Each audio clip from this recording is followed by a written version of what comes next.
రేవంత్ రెడ్డికి మొన్న నేను ఛాలెంజ్ చేసిన ఏమన్నాడు నేను ఆగస్టు 15 తారీఖులోగా రుణమాఫీ చేస్తా అన్నాడు రేపు మళ్ళా మెదక్ నుంచి రేవంత్ రెడ్డికి ఛాలెంజ్ చేస్తున్నా రేపు పొద్దున 10 గంటలకు అసెంబ్లీ ముందు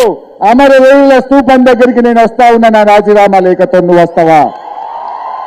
నువ్వు రాతమ్ముంటే నువ్వు ఆగస్టు 15లోగా రుణమాఫీ చేసేది నిజమైతే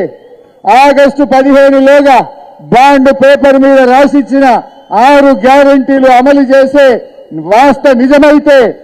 రేపు గన్ పార్క్ దగ్గరికి మనమిద్దరం రాజీనామా లేఖలను మేధావుల చేతుల్లో పెడదాం ఆగస్టు 15లోగా నువ్వు 6 గ్యారంటీలను రుణమాఫీని అమలు చేస్తే నా రాజీనామా లేఖ తీసుకుపోయి స్పీకర్ గారికి ఇస్తారు ఒకవేళ నువ్వు అమలు చేయకపోతే నీ రాజీనామా లేఖ తీసుకుపోయి గవర్నర్ గారికి ఇస్తారు దానికి సిద్ధమేనా అని అడుగుతా ఉన్నా నువ్వు దానికి సిద్ధమా అని అడుగుతా ఉన్నా దమ్ముంటే రా రేవంత్ రెడ్డికి మొన్న నేను ఛాలెంజ్ చేసిన ఏమన్నాడు నేను ఆగస్టు 15 తారీఖులోగా రుణమాఫీ చేస్తా అన్నాడు రేపు మళ్ళా మెదక్ నుంచి రేవంత్ రెడ్డికి ఛాలెంజ్ చేస్తున్నా రేపు పొద్దున 10 గంటలకు అసెంబ్లీ ముందు అమరవీరుల స్తూపం దగ్గరికి నేను వస్తా ఉన్నా నా రాజీనామా లేఖతో నువ్వు వస్తావా నువ్వు రాతమ్ముంటే నువ్వు ఆగస్టు 15లోగా రుణమాఫీ చేసేది నిజమైతే ఆగస్టు 15లోగా బాండ్ పేపర్ మీద రాసిచ్చిన